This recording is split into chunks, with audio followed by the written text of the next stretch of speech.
Marcus Williams walked down Pine Street at exactly 6 o'clock in the evening. He did this every day without fail. His German Shepherd, Rex, walked beside him with perfect discipline. The dog never pulled on the leash or barked at other dogs.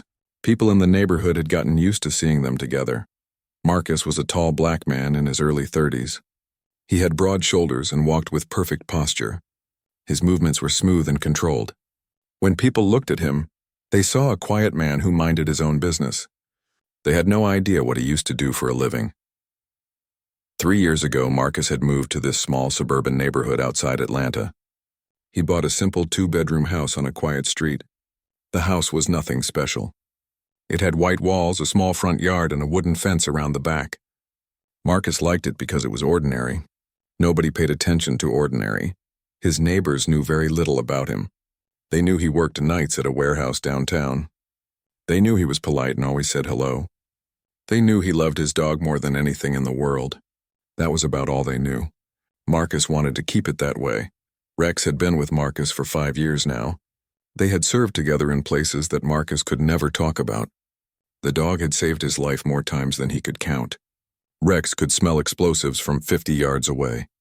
He could track a person through the desert for miles. He could attack on command and stop on command. But here in their quiet neighborhood, Rex was just a pet who liked belly rubs and tennis balls. Every morning, Marcus would wake up at noon. He worked the night shift, so this was normal for him. Rex would be waiting by the bed, tail wagging. They would go to the backyard where Rex would run around while Marcus drank his coffee. The yard was small but perfect for Rex to get exercise.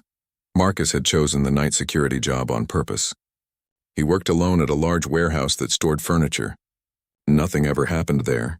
He would walk around the building a few times each night, check the doors, and write a simple report. Most of the time, he would sit in the security office and read books. It was boring work, but that was exactly what he wanted. During the day, when most people were at work, Marcus would do normal things. He would grocery shop at the small market down the street. He would take Rex to the park. Sometimes he would work in his small garden.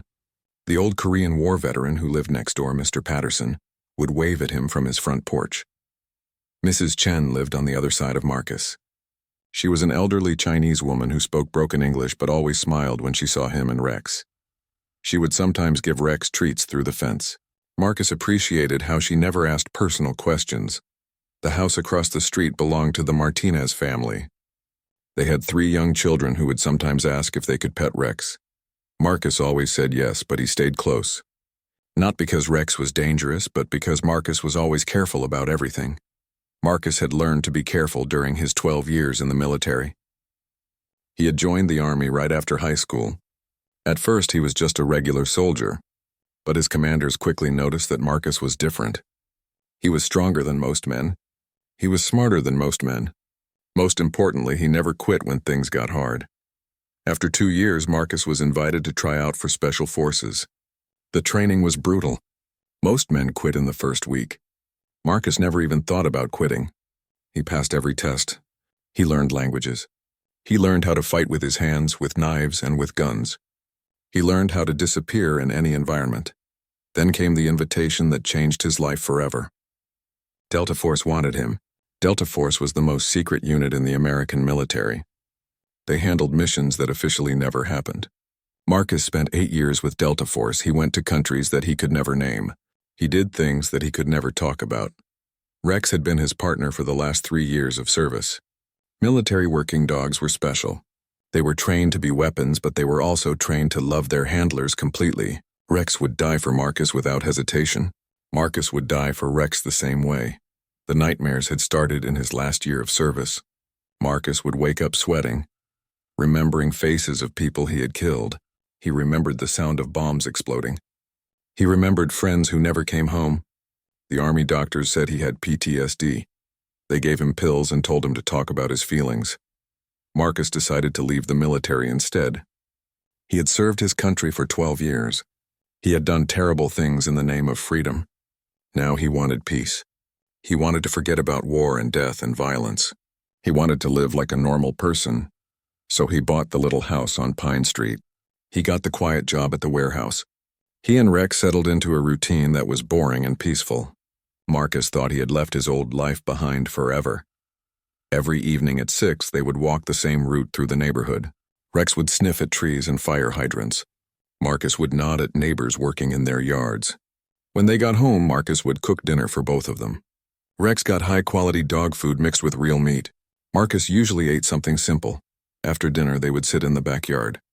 Rex would lie in the grass while Marcus read. Sometimes Marcus would throw a tennis ball and Rex would bring it back. These were the moments when Marcus felt truly happy. The war seemed very far away. Marcus had money saved from his military service. He lived simply and spent very little. His biggest expense was veterinary care for Rex. The dog was getting older and sometimes his joints would hurt. Marcus made sure Rex got the best medical care possible. At night, before leaving for work, Marcus would make sure Rex was comfortable. The dog had his own bed in the living room, but he preferred to sleep on the couch.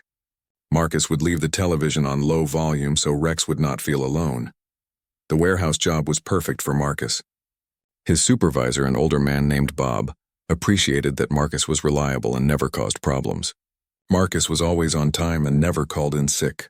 He did his job quietly and efficiently. Sometimes Bob would try to make conversation. He would ask Marcus about his past or his plans for the future.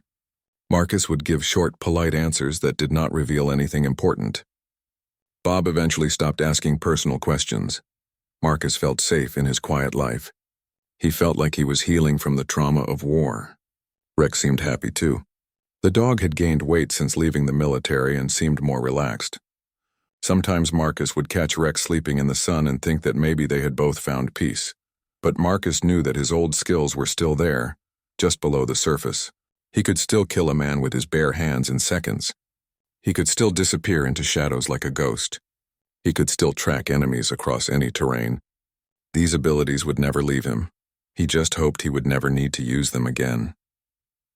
Officer Jake Bradley was having a bad day. His wife had yelled at him that morning about money. His supervisor had written him up for being late 3 times this month. Now he was stuck working with Martinez, a rookie cop who asked too many questions and followed too many rules. The call came in at 2:30 in the afternoon. A woman had called 911 to report a suspicious person walking around the Pine Street neighborhood. The caller said a tall black man was acting strange and looking at houses like he was planning something. Bradley rolled his eyes.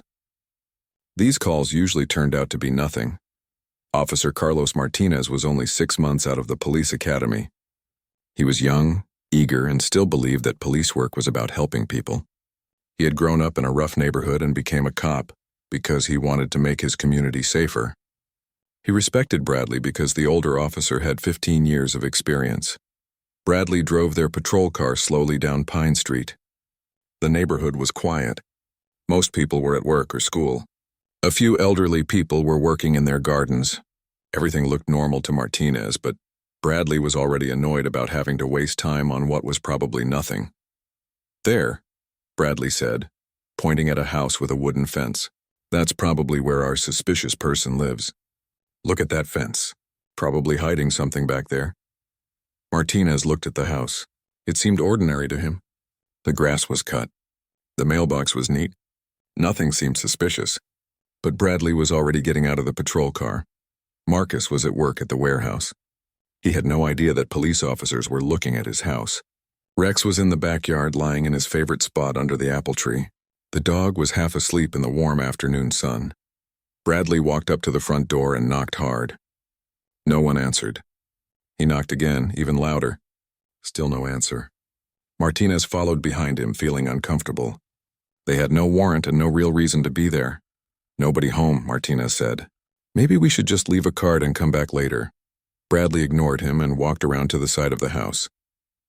There was a gate in the wooden fence. Bradley tried to open it, but it was locked. He could hear a dog moving around in the backyard. "Probably a drug dealer," Bradley said. "These guys always have big dogs to protect their stash. We need to check the backyard." Martinez felt nervous. "Shouldn't we get a warrant first?" "We don't have probable cause to search the property." Bradley laughed. "Probable cause? The dog could be dangerous. That's officer safety. We have a right to make sure the area is secure." This was not true, but Martinez was too new to argue with a veteran officer. Bradley climbed over the fence and dropped into the backyard. Martinez reluctantly followed him. Rex heard the officers land in his yard and stood up. The dog was confused. His master was not home and strangers were in his territory. Rex had been trained as a military dog, but he had also learned to be gentle around civilians. He walked toward the officers with his tail low, trying to decide if they were threats. Bradley saw the large German Shepherd coming toward him and immediately reached for his gun. The dog was not growling or showing teeth, but Bradley was already scared. He had been bitten by a dog during a domestic violence call 3 years ago and never got over his fear. "Stay back," Bradley yelled at Rex. "Get back!" Rex stopped walking but did not lie down. The dog was trying to understand what was happening. These men were in his yard without permission, but they were wearing uniforms. Rex had been trained to respect people in uniform. Martinez saw that the dog was calm. "He doesn't look aggressive," Martinez said. "Maybe we should just leave." But Bradley was already pulling out his service weapon. His hands were shaking slightly. The fear from his old dog bite was taking over his judgment. Rex saw the gun and took one step backward, but that movement made Bradley even more nervous. Mrs. Chen was working in her garden next door when she heard the officers talking loudly. She looked through a gap in the fence and saw 2 policemen in Marcus's backyard with Rex. Something did not feel right to her. She had seen Marcus with Rex hundreds of times. The dog was always gentle and well-behaved. Mrs. Chen quietly took out her phone and started recording. She had learned not to trust police after seeing too many news stories about officers hurting innocent people. Her English was not perfect, but she understood that having evidence was important. Rex whined softly. The dog was confused and wanted his master to come home.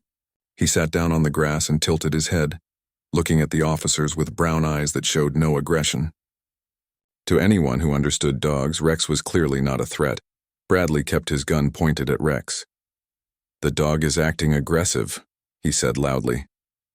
"It's preparing to attack." Martinez looked at Rex and saw a calm dog sitting in the grass. "I don't think he's aggressive. Maybe we should just back away slowly." But Bradley was too frightened to think clearly. When Rex stood up again and took one small step forward, Bradley made a decision that would change everything. He fired his gun 3 times in quick succession. The bullets hit Rex in the chest and side. The dog fell immediately, blood spreading in the grass beneath him. Rex tried to lift his head one time, made a small whimpering sound, and then went still. Martinez stared in shock. "Jesus Christ, Jake. Why did you shoot?" "The dog wasn't attacking." Bradley was already creating his story. "The dog was charging us. I feared for our safety. It was a good shoot." Mrs. Chen had recorded everything on her phone. Her hands were shaking as she watched Rex die in his own backyard. She knew Marcus loved that dog more than anything in the world. She also knew that what she had just witnessed was murder. Other neighbors had heard the gunshots and were coming outside. Mr. Patterson from next door was walking over as fast as his old legs could carry him. A woman from across the street was looking over her fence with her hand over her mouth in shock. Bradley holstered his weapon and took out his radio. "Dispatch, this is Unit 247. We have discharged our weapons in the line of duty, requesting a supervisor to the scene." Martinez was still staring at Rex's body. The dog had been sitting peacefully just seconds ago. Now he was dead in a pool of blood. Nothing about this felt right to the young officer. "The dog wasn't aggressive," Martinez said quietly. Bradley grabbed Martinez's arm hard. "Listen to me, rookie. That dog was attacking us. We feared for our lives. That's what happened, understand? If you want to keep your job and stay healthy, that's exactly what you'll say in your report." Martinez felt sick to his stomach. He had become a police officer to protect people, not to cover up unnecessary violence. But Bradley was a senior officer with friends throughout the department. Martinez knew that going against Bradley could end his career before it really started. Mrs. Chen was still recording when the police supervisor arrived. She watched as Bradley told his story about an aggressive dog that had threatened their lives. She listened as Martinez reluctantly agreed with Bradley's version of events. The supervisor, Sergeant Thompson, barely looked at Rex's body. He had dealt with officer-involved shootings before, and most of them were justified. He trusted Bradley's account without question. "Looks like a clean shoot," Thompson said. "File your reports and we'll handle the paperwork." Mrs. Chen put her phone away carefully. She had evidence that could prove the officers were lying, but she was scared. She was an elderly immigrant woman who barely spoke English. Who would believe her word against two police officers? But she also knew that Marcus deserved to know the truth about what happened to Rex. She had seen how much that man loved his dog. She had watched them take their walks every evening for 3 years. Rex had never hurt anyone or even barked aggressively. As the police officers left the scene, Rex's blood was already drying in the grass. The dog who had served his country faithfully and lived peacefully in retirement was gone. And Marcus had no idea that his whole world was about to collapse. The warehouse where Marcus worked was 15 miles away. He was reading a book in the security office, completely unaware that his best friend had just been killed by the very people who were supposed to protect and serve the community. In a few hours, Marcus would drive home expecting to see Rex waiting for him at the back door. Instead, he would find neighbors gathered around his yard and police tape blocking his gate. He would learn that 2 officers had decided his dog was dangerous and had executed Rex in his own backyard. Marcus Williams, the man who had served his country with honor and was trying to live a quiet life, was about to discover that sometimes the greatest threats come from those who wear badges and claim to represent justice. The war that Marcus thought he had left behind was about to come home. Marcus finished his shift at the warehouse at 6 in the morning. He drove home through the quiet streets thinking about taking Rex for their morning walk in the backyard. It was Friday, which meant he would have the whole weekend to spend time with his dog. Maybe they would go to the park or visit the pet store where Rex liked to get treats. As Marcus turned onto Pine Street, he noticed something was wrong immediately. There were too many cars parked near his house. He saw neighbors standing around in small groups talking quietly and looking toward his yard. His training kicked in automatically. Something had happened. Marcus parked his truck and got out slowly. His eyes swept the area, taking in every detail. He saw Mrs. Chen standing by her fence with tears on her face. He saw Mr. Patterson sitting on his front porch with his head in his hands. He saw yellow police tape stretched across his backyard gate. Mrs. Chen saw Marcus walking toward his house and hurried over to meet him. She was crying and speaking rapidly in both English and Chinese. Marcus could only understand some of her words, but her grief was clear. "Marcus," she said, grabbing his arm. "So sorry." "So very sorry. They kill Rex. Police kill Rex." The words hit Marcus like a physical blow. For a moment, he could not breathe. Rex was dead? That was impossible. Rex had been safe in their backyard when Marcus left for work. How could Rex be dead? "What happened?" Marcus asked quietly. His voice was steady, but Mrs. Chen could see something changing in his eyes. Mrs. Chen pulled out her phone with shaking hands. "I record everything. You must see. They lie about Rex. They say Rex attacked them, but Rex good dog. Rex never hurt nobody." Marcus watched the video on Mrs. Chen's phone. He saw 2 police officers climb over his fence without permission. He saw Rex walk toward them calmly with no aggression. He saw Rex sit down in the grass, confused but not threatening. He saw Officer Bradley pull his gun and shoot Rex 3 times while the dog was sitting peacefully. Marcus watched his best friend die on a small phone screen. He watched Rex try to lift his head one last time before going still. He watched the blood spread beneath Rex's body in the grass where they used to play together every evening.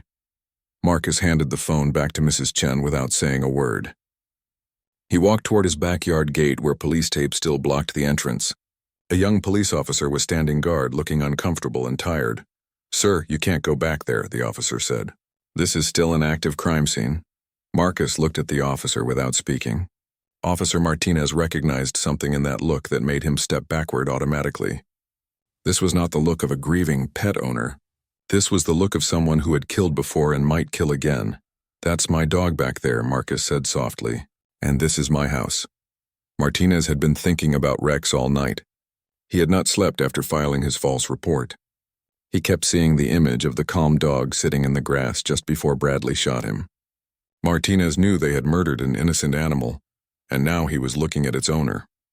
"I'm sorry for your loss, sir," Martinez said, "but you still can't enter the scene until the investigation is complete."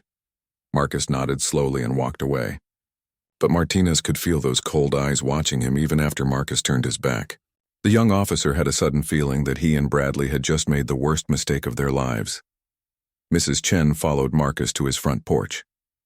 She sat down beside him and showed him the video again, pointing out details he might have missed. She explained in her broken English how the officers had lied to their supervisor about what happened. "Rex, good dog," she repeated. "Never bark at children. Never bite nobody. Police lie. They murder Rex." Marcus studied every second of the video. His military training had taught him to analyze evidence carefully. He could see that Rex showed no signs of aggression. The dog's body language was confused and submissive, not threatening. There was no legal justification for shooting Rex. Other neighbors began approaching Marcus to offer their condolences. Mr. Patterson came over and put his hand on Marcus's shoulder. "I'm sorry, son," the old veteran said. "I saw what happened from my window. That dog never hurt anybody. Those cops had no right to be in your yard, and they sure had no right to shoot Rex." The Martinez family from across the street brought over a plate of food and some flowers. Mrs. Martinez had tears in her eyes as she hugged Marcus.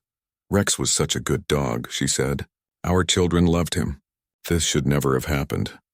Marcus accepted their sympathy politely, but inside he was changing. The peaceful man who had worked quietly at the warehouse and walked his dog every evening was disappearing. Something darker was taking his place. As more neighbors shared their stories, Marcus learned that officers Bradley and Martinez had a reputation in the neighborhood. They had harassed teenagers for no reason.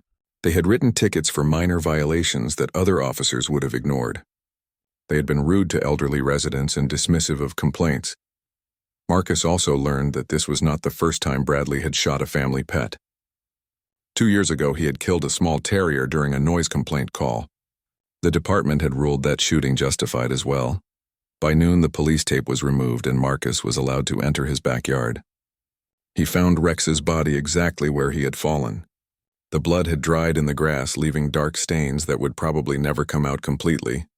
Marcus knelt beside Rex and placed his hand on the dog's still head. Rex had been his partner, his friend, and his family. They had survived combat together in 3 different countries. Rex had saved Marcus's life multiple times. And now Rex was dead because 2 scared cops had decided to trespass on private property and shoot first. Marcus had thought his war was over. He had believed that he and Rex could live peacefully forever. But looking at his dead friend, Marcus realized that the war had never really ended. It had just followed him home. Marcus carried Rex's body to his truck. He drove to a veterinary clinic where he and Rex had been customers for 3 years. Dr. Sarah Kim had always taken good care of Rex, and Marcus trusted her to handle his friend's body with respect. Dr. Kim cried when Marcus brought Rex in. She had seen the dog just 2 weeks ago for a routine checkup. Rex had been healthy and happy. "I heard what happened," Dr. Kim said. "I'm so sorry, Marcus. Rex was one of the gentlest dogs I ever treated." Marcus arranged for Rex to be cremated. He wanted to keep his friend's ashes so they could still be together somehow. Dr. Kim promised that Rex would be treated with dignity. That evening, Marcus sat alone in his backyard where Rex used to play. The grass was still stained with blood. The tennis ball that Rex loved was still lying by the fence. Marcus picked up the ball and held it tightly. For 3 years, Marcus had worked hard to become a normal civilian. He had buried his military instincts and tried to forget about violence and death. He had found peace in his quiet routine with Rex. But now Rex was gone and Marcus could feel his old self returning. The man who had been one of America's most lethal soldiers was waking up after 3 years of sleep. The man they had called Ghost because he could disappear and reappear anywhere was remembering who he used to be. Marcus went inside his house and opened a closet that had been locked since he moved in. Inside were boxes containing medals, commendations, and equipment from his military service. At the bottom of one box was a file folder containing contact information for his former teammates. Marcus had not spoken to any of his old unit members since retiring. He had wanted to leave that life completely behind.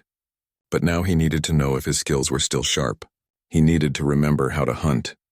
He found the phone number for Colonel James Mitchell, his former commanding officer. Mitchell had retired from Delta Force and now worked as a private military contractor. Marcus dialed the number. "Ghost?" Mitchell said when he heard Marcus's voice. "Jesus, man, I heard about Rex, I'm sorry." "How did you hear?" Marcus asked. "Word travels fast in our community," Mitchell said. "A decorated war dog getting killed by corrupt cops? That's the kind of story that gets around." Marcus was quiet for a long moment. "They murdered him, Colonel." shot him while he was sitting peacefully in his own backyard. "What are you planning to do about it?" Mitchell asked carefully. "I don't know yet," Marcus said. "But the system won't give Rex justice. The cops are already covering it up." "Be careful, Ghost," Mitchell warned. "You're not in Afghanistan anymore. This is America. The rules are different here." "Are they?" Marcus asked. "Because it looks to me like there are no rules for cops who want to kill innocent animals." After hanging up, Marcus sat in his living room and stared at Rex's empty bed. His friend was gone forever, killed by men who would face no consequences for their actions. The official investigation would clear them of wrongdoing. They would go back to their regular duties and eventually shoot someone else's pet. Marcus had spent 12 years serving his country. He had risked his life to protect American freedoms. He had killed enemies of the state in the name of justice. And now he discovered that justice did not exist for his murdered friend. That night, Marcus Williams began to change back into Ghost. The peaceful security guard was dying, and something much more dangerous was being reborn. Rex's death had awakened a predator that the United States government had spent millions of dollars training. The two officers were H. Marcus spent the weekend learning everything he could about Officers Jake Bradley and Carlos Martinez. He used skills he had learned in military intelligence to gather information that most civilians could never access. By Monday morning, he knew more about these two men than their own wives did. Jake Bradley was 38 years old and had been a police officer for 15 years. He lived in a small house 20 minutes from the precinct with his wife Jennifer and their two teenage daughters. Bradley had a drinking problem that he hid from his supervisors. He owed $12,000 in credit card debt and was 3 months behind on his mortgage payments. Marcus found Bradley's social media accounts and studied them carefully. Bradley posted angry messages about immigrants and criminals. He shared videos of police officers using excessive force with comments like, "This is how you handle thugs." He belonged to online groups that promoted aggressive policing tactics. More importantly, Marcus discovered that Bradley had a history of complaints. In his 15 years as a police officer, Bradley had been accused of excessive force 8 times.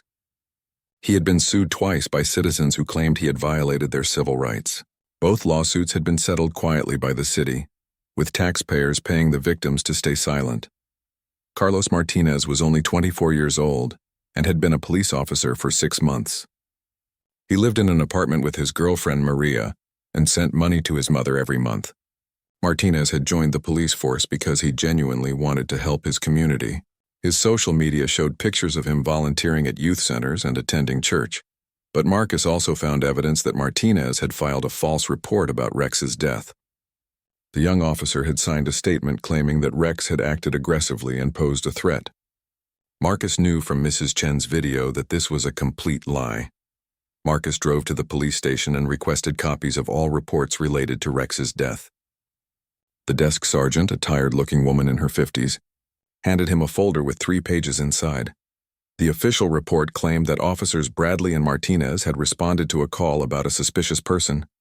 They had approached Marcus's house and encountered an aggressive dog that had charged at them with intent to attack.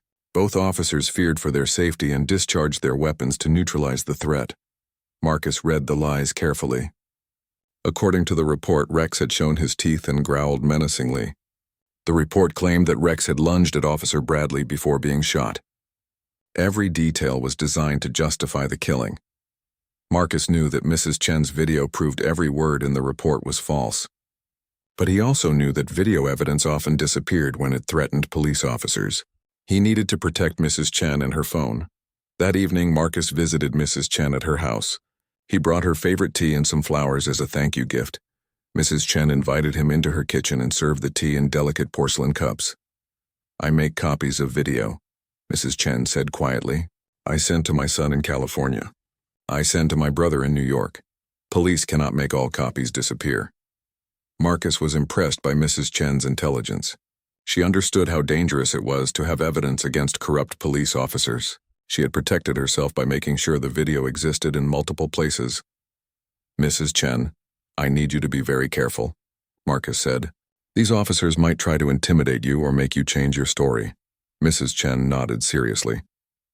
"I know police lie. In my country, police always lie. But I'm not afraid. Rex good dog. Truth is truth." Marcus spent the next few days visiting other neighbors and gathering witness statements. Mr. Patterson confirmed that he had seen the officers climb over Marcus's fence without permission. The Martinez family across the street had heard the gunshots and seen Rex's body afterward. Several other neighbors provided details that contradicted the official police report. Marcus also researched Officer Bradley's previous pet shooting. He found newspaper articles about the incident from 2 years ago. Bradley had responded to a noise complaint at an apartment complex. A small terrier had barked at him from behind a screen door. Bradley had claimed the dog was vicious and had shot it through the door, killing it instantly. The dog's owner, an elderly man named Robert Chen, had tried to file charges against Bradley. But the police department had investigated itself and found that the shooting was justified. Chen had been forced to pay for the damage to his apartment door and had received no compensation for his dead pet. Marcus found Robert Chen's phone number and called him. The old man was still angry about what had happened to his dog. "They murdered Buddy for no reason," Chen said. "That dog was 8 pounds and 14 years old. He couldn't hurt a fly. But that cop shot him like he was a wild animal." "Did you try to take legal action?" Marcus asked. "I hired a lawyer, but the city has good attorneys. They made it clear that fighting them would be expensive and hopeless. They said no jury would believe a civilian over a police officer." Marcus realized that Bradley had a pattern of killing family pets. Rex was not the first innocent animal that Bradley had murdered, and he would not be the last unless someone stopped him. Marcus decided to hire his own lawyer. He found a civil rights attorney named Patricia Washington, who had experience with police misconduct cases. Washington had a reputation for being tough and fearless when fighting corrupt cops. Marcus met with Washington at her downtown office. She was a sharp-dressed black woman in her 40s with intelligent eyes and a firm handshake. Marcus showed her Mrs. Chen's video and explained what had happened to Rex. Washington watched the video 3 times without speaking. When it finished, she leaned back in her chair and shook her head. "This is murder, plain and simple," she said. "That dog showed no aggression whatsoever. These officers had no legal justification for being on your property, much less for shooting your pet." "Can we make them pay for what they did?" Marcus asked. "We can try," Washington said. "But I need to be honest with you. Police officers have qualified immunity, which protects them from most civil lawsuits, and juries tend to believe cops over civilians even when there's video evidence." "What about criminal charges?" Marcus asked. Washington sighed. "That would be up to the district attorney, and district attorneys work closely with police departments. They rarely prosecute officers unless there's overwhelming public pressure." Marcus left Washington's office feeling frustrated. The legal system was designed to protect police officers, even when they committed obvious crimes. Rex's killers would probably face no real consequences for their actions. That night, Marcus drove to the cemetery where Rex's ashes were buried. He had chosen a pet cemetery with beautiful gardens and peaceful walking paths. Rex's grave was marked with a simple stone that read, "Rex Williams, faithful friend and hero." Marcus knelt beside the grave and placed fresh flowers on the stone. "I'm trying to get you justice through the system," he said quietly. "But I don't think it's going to work. They protect their own, even when their own are murderers." A cool breeze moved through the cemetery trees. Marcus felt like Rex was listening, waiting to see what his human would do next. "If the system won't give you justice," Marcus continued, "then I'll have to find another way. I promised you a peaceful life, and they took that away. Now they're going to learn what happens when you hurt my family." Marcus stood up and walked back to his truck. His investigation had taught him several important things. First, Bradley and Martinez were protected by a corrupt system that would never hold them accountable. Second, Bradley had killed innocent animals before and would do it again. Third, the only way to stop them was to step outside the legal system. Marcus had spent 3 years trying to be a normal civilian. He had buried his military training and lived quietly with Rex. But Rex was gone now, murdered by men who thought their badges made them untouchable. It was time for Marcus Williams to remember how to be Ghost again. It was time to remind Bradley and Martinez that some people could not be intimidated by uniforms and badges. It was time to show them what happened when they picked the wrong target. The investigation phase was over. Now the real work would begin. Back at the police station, Officer Bradley was bragging to other cops about shooting the vicious dog. He described Rex as a monster that had tried to attack him and Martinez. Other officers listened to his story and agreed that he had done the right thing. Only Martinez stayed quiet. The young officer was haunted by what he had done. Every time he closed his eyes, he saw Rex sitting peacefully in the grass just before Bradley shot him. Martinez knew he should tell the truth, but he was scared of Bradley and the other, veteran officers who protected each other. Neither Bradley nor Martinez had any idea that the owner of the dog they had killed was researching their lives with the skills of a professional spy. They did not know that Marcus Williams had access to databases and contacts that could expose every secret they had ever tried to hide. They thought they had murdered just another pet and intimidated just another powerless civilian. They had no idea they had just declared war on one of the most dangerous men in America. 2 weeks after Rex's murder, Marcus received a phone call from attorney Patricia Washington. Her voice was tired and frustrated when she delivered the news he had been expecting. The district attorney's office has declined to press criminal charges, Washington said. They reviewed the case and determined that officers Bradley and Martinez acted within department policy when they discharged their weapons. Marcus was not surprised, but hearing the words still felt like a punch to his stomach. What about Mrs. Chen's video? That proves they lied in their reports. I showed them the video, Washington replied. The prosecutor said that video can be interpreted different ways. He claimed that Rex might have appeared threatening from the officer's perspective even if he looks calm on camera. That's ridiculous, Marcus said. Rex was sitting down. He never showed any aggression. You're right, but prosecutors don't want to fight police departments. They work together every day. Charging cops with crimes makes their jobs harder. Marcus felt his carefully controlled anger starting to grow. So they can just murder innocent animals and face no consequences? I'm afraid so, Washington said. We can still file a civil lawsuit, but even that will be difficult. The city will fight us with experienced lawyers and unlimited resources. After hanging up with Washington, Marcus sat in his empty house and tried to process what he had learned. The system that he had served for 12 years, the system he had risked his life to protect, was now protecting the men who had killed his best friend. Marcus had believed in justice once. He had thought that America was different from the countries where he had served as a soldier. He had trusted that laws and courts would protect innocent people from corrupt officials, but now he understood that the system only worked for those with power and connections.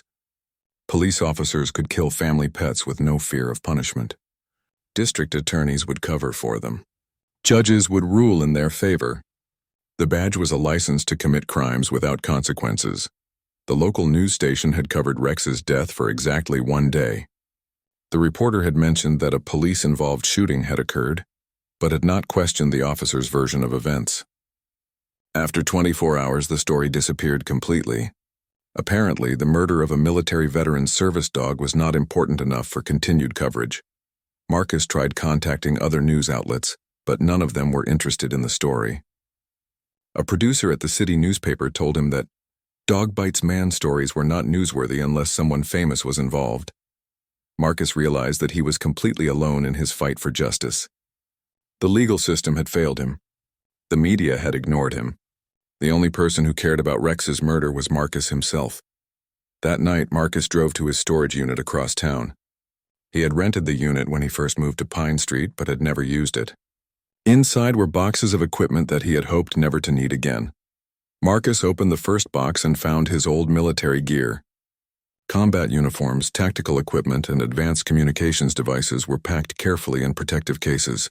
Everything was still in perfect condition, waiting for the day when Marcus might need to become Ghost again. The second box contained weapons that were not available to ordinary civilians. Night vision equipment, electronic surveillance tools, and other specialized gear that Marcus had acquired during his years with Delta Force. Technically, he should have returned these items when he retired, but his commanding officer had looked the other way. The third box was the most important. It contained files on every mission Marcus had ever completed, contact information for intelligence assets around the world, and detailed knowledge of how to operate outside legal boundaries. This was information that could destroy governments if it fell into the wrong hands. Marcus had kept these boxes as insurance, never expecting to use them. But now he realized that sometimes insurance policies had to be cashed in. Marcus spent the rest of the night cleaning and checking his equipment. His military training came back to him like muscle memory. Within a few hours, he had transformed from a grieving pet owner into something much more dangerous. The next morning, Marcus called in sick to his warehouse job.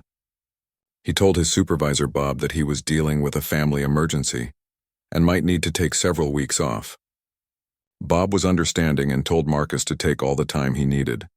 Marcus had no intention of ever going back to that job. The quiet security guard who read books and lived peacefully with his dog was gone forever. Ghost was back, and Ghost had work to do. Marcus began by researching the internal structure of the police department. He used skills learned during his intelligence career to hack into personnel databases and financial records. Within hours, he had detailed information about every officer, supervisor, and administrator in the department. What he found made him even angrier. The police department was completely corrupt from top to bottom. Officers routinely falsified reports, planted evidence, and used excessive force against minorities. Supervisors covered up misconduct and protected bad cops. The police chief had been stealing money from the department budget for years. Marcus discovered that Officer Bradley was not just a trigger-happy cop with a fear of dogs. Bradley was also taking bribes from drug dealers and had beaten several suspects so badly that they required hospitalization. All of these crimes had been covered up by the department's Internal Affairs Division. Officer Martinez was newer and less corrupt, but he had already learned to lie in reports and cover for his partner's crimes. The young officer who had wanted to help his community was being turned into just another dirty cop. Marcus also found evidence that the department had a secret fund for paying off victims of police violence. Families who complained about officer misconduct were offered cash payments in exchange for signing agreements to stay quiet. This is how Robert Chen, the owner of the previous dog that Bradley had killed, had been silenced. The more Marcus learned, the more he realized that reforming the system was impossible. The corruption was too deep and too widespread. The only solution was to destroy the careers of everyone involved in covering up Rex's murder. Marcus made a list of targets. Officer Bradley was at the top, followed by Officer Martinez, Sergeant Thompson, who had covered up the shooting, and Captain Morrison, who had approved the false reports. The police chief, Mayor Williams, and several city council members were also on the list, but Marcus knew that simply exposing their corruption would not be enough. These people had survived scandals before by using their connections and resources to escape consequences. If Marcus wanted justice for Rex, he would have to make sure these people lost everything they cared about. Marcus began planning his campaign. He would use every skill he had learned during 12 years of military service: psychological warfare, electronic surveillance, intelligence gathering, and targeted operations would all be part of his strategy. The men who had killed Rex thought they were protected by their badges and their corrupt system. They had no idea that they were about to face an enemy who had been trained by the United States government to destroy much more dangerous targets than small-town police officers. Marcus opened his laptop and began typing the first of many anonymous messages that would soon terrorize the people responsible for Rex's death. The message was simple and direct. "I know what you did to the dog. I know you lied in your reports. I know about all the other crimes you have committed. You have 48 hours to confess your crimes and resign from the police force. If you do not comply, I will destroy your lives piece by piece. This is your only warning." Ghost Marcus sent the message to Officer Bradley's personal email address, using encryption software that made it impossible to trace. Then he sat back and waited to see how Bradley would react to his first taste of fear. The war for Rex's justice had officially begun. And Marcus Williams was fighting this war with skills that made him one of the most dangerous men in America. Officer Bradley had no idea that he was about to discover what happened when you picked a fight with a ghost. Officer Jake Bradley found the first message when he checked his email before starting his shift. The message was short and threatening, but Bradley had received angry emails from citizens before. He deleted it without much thought and went to work, but the second message arrived at his personal phone number, which was unlisted and known only to family members. The message was a text that included Bradley's home address, his wife's name, and details about his financial problems that no civilian should have known. "Day 1 is over, Jake. You chose not to confess. Now I begin phase 2. Check your credit report." Ghost Bradley felt his hands shaking as he read the message. Someone had access to his private information and was using it to threaten him. He immediately called his credit card companies and discovered that someone had been requesting detailed reports about his accounts and payment history. Bradley tried to report the harassment to his own department, but how could he explain what was happening without admitting that he had lied about shooting Rex? He decided to handle the problem himself and increased security at his house. Marcus was watching Bradley's house from a rental car parked 3 blocks away. He had night vision equipment and could see Bradley installing new locks and checking his windows obsessively. The psychological pressure was already working.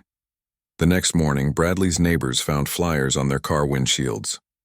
The flyers contained Bradley's police department photo and a detailed description of Rex's murder. The flyers explained that Bradley had shot an innocent dog while trespassing on private property, then lied about it in his official report. Bradley discovered the flyers when his neighbor, Mrs. Peterson, called his wife to ask if the information was true. Jennifer Bradley was horrified to learn that her husband was being accused of killing someone's pet. She confronted Jake when he came home from work. "Did you really shoot someone's dog?" Jennifer asked. "It was a vicious animal that tried to attack me," Bradley lied. "Someone is spreading false information to try to hurt my career." But Jennifer had lived with Bradley for 15 years. She knew when he was lying, and she could see the fear in his eyes. Something was terribly wrong. Marcus escalated his psychological campaign over the following days. He sent anonymous tips to the Internal Affairs Division about Bradley's history of excessive force.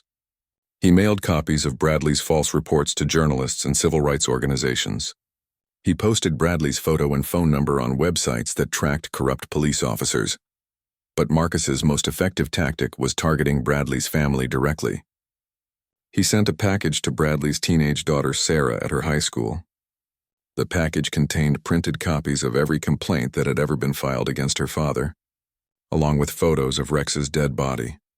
Sarah Bradley opened the package during lunch period and immediately started crying.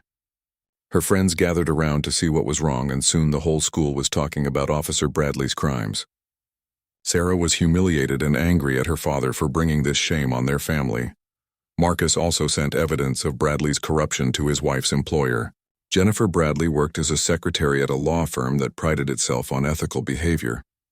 When her boss learned that she was married to a corrupt police officer who killed innocent animals, he suggested that she might want to find a new job. Within a week, Bradley was a nervous wreck. He was not sleeping well and had started drinking heavily to cope with the stress. His family was ashamed of him. His neighbors avoided him. Anonymous phone calls woke him up at all hours of the night. Officer Martinez was receiving similar treatment, but Marcus was slightly less aggressive with the younger officer. Marcus recognized that Martinez was more of a follower than a leader, and might be willing to cooperate if approached correctly. Marcus sent Martinez a message that was different from the threats he had sent to Bradley. This message included the video that Mrs. Chen had recorded, along with a detailed analysis of why shooting Rex had been completely unjustified. "Officer Martinez, I know you are a good person who made a bad decision. You joined the police force to help people, not to cover up the murder of innocent animals. You have a chance to do the right thing and tell the truth about what really happened. You can save your career and your conscience by confessing that you filed a false report. This is your opportunity to be a hero instead of an accomplice." Ghost Martinez read the message several times. He had been feeling guilty about Rex's death since the day it happened. The young officer knew that he should have stopped Bradley from shooting, and he definitely should not have signed a false report. But Martinez was also scared of Bradley and the other veteran officers who had made it clear that snitching was not tolerated.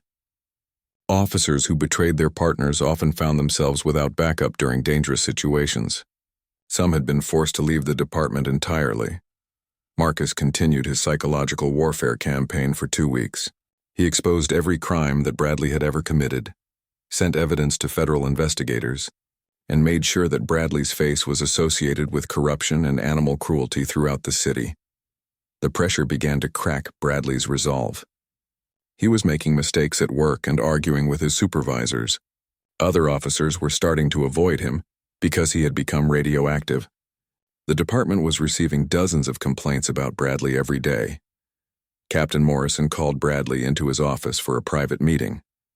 Morrison was sweating and nervous, which was unusual for the normally confident police commander. "Bradley, we have a problem," Morrison said. "Someone is waging a campaign against this department, and you're at the center of it. Federal investigators are asking questions about the dog shooting. The mayor is getting calls from civil rights groups. The media is starting to pay attention. It's just some troublemaker trying to cause problems," Bradley said. "I handled that dog situation by the book." Morrison leaned forward and lowered his voice. "Jake, I've seen the video that this person is spreading around. That dog was not attacking you. You shot an innocent animal and then lied about it in your report." Bradley felt trapped. His own captain was turning against him. "So what are you saying?" "I'm saying that you might want to consider early retirement," Morrison said. "Take your pension and disappear before this gets worse." But Bradley was too proud and too stupid to accept the reasonable solution. He believed that his 15 years of experience and his connections in the department would protect him. He decided to fight back against his mysterious enemy. Bradley hired a private investigator to find out who was targeting him. The investigator was a former police officer named Steve Murphy, who specialized in helping cops deal with civilian complaints. Murphy was expensive, but Bradley was desperate. Murphy began investigating Marcus Williams, the owner of the dead dog. He ran background checks and tried to find information that could be used to discredit Marcus or stop his campaign. What Murphy found shocked him. Marcus Williams was not just a warehouse security guard who had lost his pet. He was a highly decorated former Delta Force operator with skills that made him extremely dangerous. Murphy recognized Marcus's military record and knew immediately that Bradley had picked a fight with the wrong person. Murphy called Bradley and told him to drop the investigation immediately. "This guy is not someone you want to mess with," Murphy warned. "He's been trained to kill people much more dangerous than small-town police officers." But Bradley was too angry to listen to reason. "I don't care what he used to do," Bradley said. "He's just a civilian now and I'm a police officer. I have authority and backup." Murphy hung up the phone and refused to work for Bradley anymore. He had seen what happened when ordinary criminals tried to fight professional soldiers. It never ended well for the criminals. Marcus knew about Bradley's investigation because he had been monitoring all of Bradley's communications. Marcus was not concerned about being discovered. In fact, he wanted Bradley to know exactly who he was dealing with. Marcus sent Bradley a final psychological warfare message. This one included Marcus's military service record, photos from his time with Delta Force, and a detailed list of the classified operations he had completed successfully. "Now you know who I am. Jake. I'm Marcus Williams, former Delta Force operator. Specialization in target elimination and psychological operations. I served my country for 12 years and earned the right to live peacefully with my dog. You took that away from me when you murdered Rex. You have had multiple opportunities to confess and resign honorably. You have chosen to fight instead. That was a mistake. Phase 3 begins tomorrow. You will discover what happens when you declare war on a ghost." Marcus Williams, aka Ghost, Bradley read the message and felt true fear for the first time in his adult life. He was not dealing with an angry pet owner who could be intimidated or silenced. He was facing a professional killer who had the skills and resources to destroy him completely. That night, Bradley could not sleep at all. He sat by his bedroom window with his service weapon, watching for shadows and jumping at every sound. His wife had taken their daughters to stay with her mother after receiving threatening phone calls at their home. Bradley was beginning to understand that his decision to kill Rex had consequences that he never could have imagined. He had thought he was murdering Jew. Marcus Williams had spent 3 weeks using psychological warfare to break down Officer Bradley's defenses. Now it was time to move to the next phase of his operation. Phase 3 would involve direct action against everyone who had participated in covering up Rex's murder.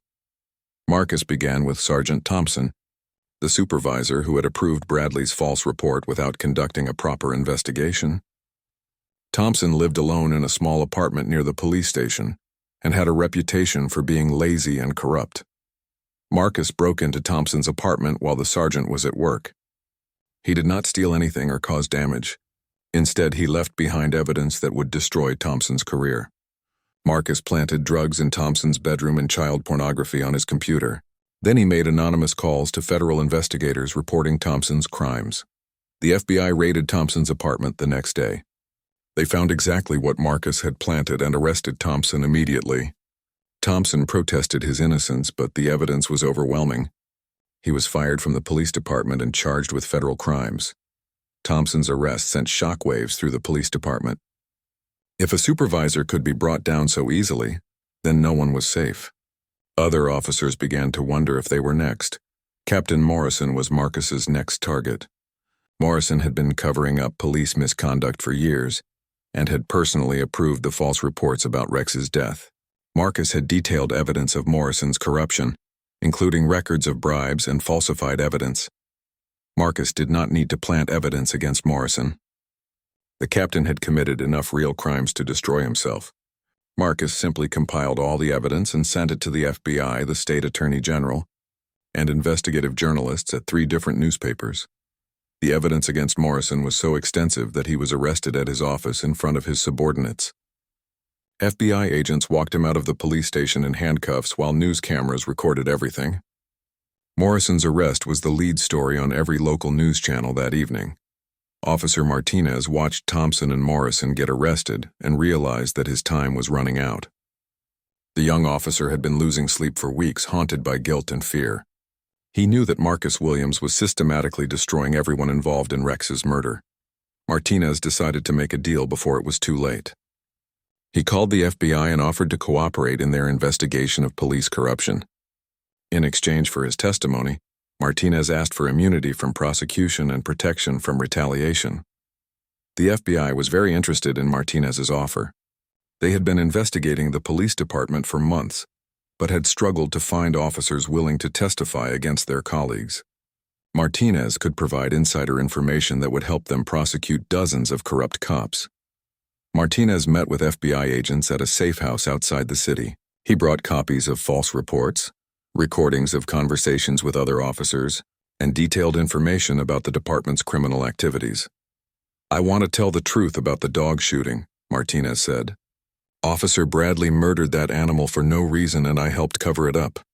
I'm ashamed of what I did." The FBI agents recorded Martinez's confession and added it to their growing case against Bradley and the other corrupt officers. Martinez's cooperation gave them the evidence they needed to obtain federal indictments. Marcus learned about Martinez's cooperation through his contacts in federal law enforcement. He was satisfied that the young officer had finally chosen to do the right thing. Marcus crossed Martinez's name off his target list and focused on the remaining threats. The police chief, Robert Harrison, was Marcus's most important target. Harrison had been running the corrupt department for 8 years and had personally protected officers like Bradley from accountability. Harrison lived in an expensive house in the best neighborhood in the city and drove a luxury car that he could not afford on his police salary. Marcus spent several days watching Harrison's routine. The police chief was arrogant and careless, making himself an easy target for surveillance. Harrison was having an affair with his secretary and was stealing money from the police pension fund to pay for his expensive lifestyle. Marcus gathered evidence of all Harrison's crimes and prepared to expose them. But first he wanted to confront Harrison face to face. Marcus had questions that needed answers, and he wanted to look into the eyes of the man who had protected Rex's killers. Harrison worked late every Tuesday night, reviewing budget reports in his office. The police station was nearly empty on Tuesday evenings, with only a skeleton crew on duty. Marcus chose Tuesday for his confrontation. Marcus entered the police station through a basement window that he had identified during his surveillance. His military training allowed him to move through the building like a ghost, avoiding security cameras and motion sensors. Within minutes, he was outside Harrison's office. Harrison looked up from his paperwork and saw a tall black man standing in his doorway. The police chief did not recognize Marcus at first, but something about the man's cold eyes made Harrison reach for the panic button under his desk.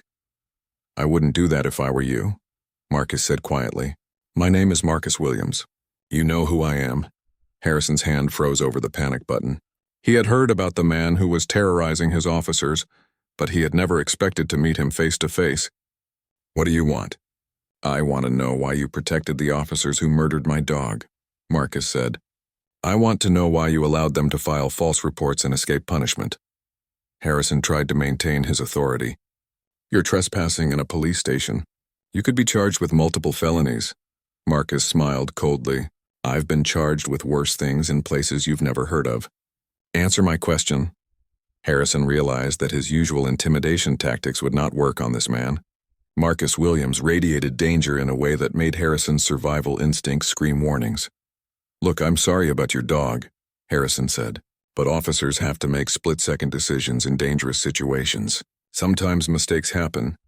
"This was not a mistake," Marcus replied. "This was murder. Your officers trespassed on my property and shot my dog while he was sitting peacefully. Then they lied about it in their reports and you covered it up." Harrison was sweating now. "I have to trust my officer's judgment." "I wasn't there." "But you saw the video," Marcus said. "Mrs. Chen showed it to everyone. You knew my dog was innocent and you protected his killers anyway." Harrison had no good answer for that accusation. He had seen the video and knew that Bradley had murdered an innocent animal. But protecting corrupt officers was easier than holding them accountable. Marcus placed a thick folder on Harrison's desk. "This contains evidence of every crime you've committed as police chief. Theft, bribery, evidence tampering, and conspiracy. The FBI already has copies of everything." Harrison opened the folder and saw detailed financial records, photographs, and recorded conversations that proved his guilt beyond any doubt. His face went pale as he realized that his career and freedom were over. "What do you want from me?" Harrison asked. "I want you to resign tomorrow morning," Marcus said. "I want you to confess your crimes and cooperate with the federal investigation. I want you to make sure that Officer Bradley is prosecuted for murder." "I can't control what prosecutors do," Harrison protested. "You can testify that Bradley has a history of killing innocent animals and filing false reports," Marcus said. "You can admit that your department is corrupt and needs federal oversight." Harrison looked at the evidence again and realized he had no choice. Marcus Williams had destroyed his life as thoroughly as he had destroyed Thompson and Morrison. The only question now was whether Harrison would cooperate or go down fighting. "If I do what you ask, will you leave me alone?" Harrison asked. "I'll make sure the FBI knows about your cooperation," Marcus said. "That might help you get a lighter sentence." Harrison nodded slowly. He was beaten and he knew it. "I'll resign tomorrow and tell the truth about everything." Marcus stood up to leave, then paused at the door. "Chief Harrison, I want you to understand something. I served this country for 12 years. I risked my life to protect American freedoms. When I retired, all I wanted was to live peacefully with my dog. Your officers took that away from me." "I understand," Harrison said quietly. "No, you don't," Marcus replied. "But you will. Rex was the most important thing in my life. He was my partner, my friend, and my family. Your officers murdered him and then lied about it. They destroyed my world, so I'm destroying theirs." Marcus left Harrison sitting in his office with the evidence of his crimes spread across his desk. The police chief would resign the next morning and spend the rest of his life in federal prison. The next day, every major news outlet in the region covered the story of the police department's collapse. 3 supervisors had been arrested on federal charges. The police chief had resigned in disgrace. Dozens of officers were under investigation for corruption and misconduct. At the center of it all was the story of Rex, the innocent dog who had been murdered by corrupt cops. The video that Mrs. Chen had recorded was shown on every news program, and public outrage was enormous. Officer Bradley watched the news coverage from his house, where he had been hiding for days. His wife and daughters had left him. His colleagues avoided him. Federal. Officer Jake Bradley sat in his dark house drinking whiskey and cleaning his service weapon. His wife had taken their daughters and moved in with her parents. His fellow officers avoided him like he had a disease. The FBI was building a case against him that would put him in prison for decades. All of this had happened because he had shot one dog. Bradley could not understand how killing a simple animal had led to the complete destruction of his life. He blamed Marcus Williams for everything that had gone wrong. Bradley had been a police officer for 15 years. He had bullied civilians, taken bribes, and covered up crimes without facing any consequences.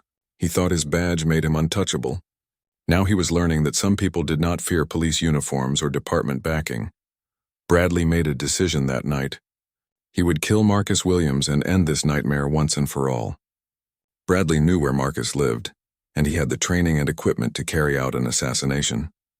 Once Marcus was dead, there would be no one left to testify against him. What Bradley did not understand was that Marcus had been expecting this exact response. Marcus knew that cornered animals were most dangerous, and Bradley was definitely cornered. Marcus had been monitoring Bradley's communications and movements for weeks. Marcus knew that Bradley was planning to attack him. He also knew exactly when and how Bradley would try to do it. Bradley was predictable because he was scared and desperate. Scared, desperate people made tactical mistakes that professionals like Marcus could exploit easily. Bradley waited until 3 o'clock in the morning before driving to Marcus's house. He parked 2 blocks away and approached on foot, using the darkness to hide his movements. Bradley had his service weapon ready and was prepared to kill Marcus in his sleep. But when Bradley reached Marcus's house, he found it completely dark and apparently empty. There was no car in the driveway and no lights in any windows. Bradley tried to look through windows but could not see any signs of life inside. Bradley was confused but decided to proceed with his plan. He picked the lock on Marcus's back door and entered the house quietly. His police training had taught him how to clear buildings room by room, looking for threats or targets. The house was indeed empty. Marcus was not there, and it looked like he had not been there for several days. Bradley searched every room but found no trace of his target. He was standing in Marcus's living room, trying to figure out what to do next. When the lights suddenly turned on, Marcus was sitting in his favorite chair, wearing all black clothing and holding a military-style rifle. He had been watching Bradley search the house through night vision equipment, waiting for the perfect moment to reveal himself. "Hello, Jake," Marcus said calmly. "I've been expecting you."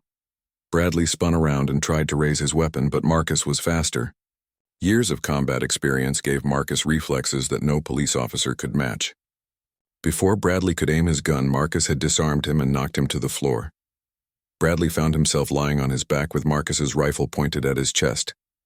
He was completely helpless and knew that he was probably going to die. Bradley had thought he was hunting Marcus, but he had walked into a trap instead. "You came here to kill me," Marcus said. "That was your solution to the problem you created when you murdered my dog." Bradley tried to speak, but terror had taken away his voice. He could only stare at Marcus and wait to see what would happen next. "I could kill you right now," Marcus continued. "I could make it look like self-defense. A homeowner protecting himself from a corrupt cop who broke into his house. No jury would convict me." Bradley managed to find his voice. "Please don't kill me. I have daughters." "Rex was like a son to me," Marcus replied. "Did you think about that before you shot him?" Marcus stood up and walked to the window, keeping his rifle trained on Bradley. "You know what the difference is between you and me, Jake? I only kill people who deserve it. You kill innocent creatures because you're afraid of everything."